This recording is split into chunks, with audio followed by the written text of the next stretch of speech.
Heather du Plessis-Allan Drive, weekdays from 4 on Newstalk ZB. National's performance on the Rob Campbell issue is an example of why that party is level pegging with Labour in the polls at the moment and why there are questions about the leadership of Chris Luxon. Because National seems scared of having an opinion. So asked this morning whether Rob Campbell would be fired by National, the party's public service spokesman Simeon Brown couldn't say yes. He made excuses. He hid behind the process. But he couldn't say, yes, Campbell should be sacked.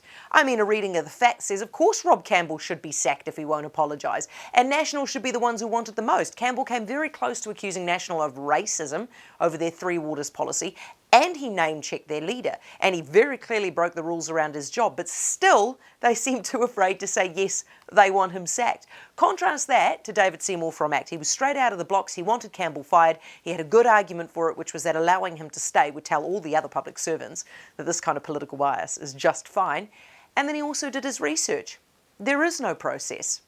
The relevant law says the responsible minister may at any time and entirely at his or her own discretion remove a member of a Crown agent from office. Now, the same thing with National just happened with their Three Waters policy. We were all waiting for this, right? This is one of Labour's biggest problems right now. National slips it out on a Saturday, where it basically gets buried by the weekend's news, as if they don't have the courage of their own convictions, as if they don't want most of us to notice it. That's why ACT is polling around 24 times higher than it was in 2017. That is why National is at last count 10% lower than then. If Chris Luxon's National wants to convince voters to back them, then they need to back themselves and grow a spine. Heather du Plessis-Allan Drive, weekdays from 4 on Newstalk ZB.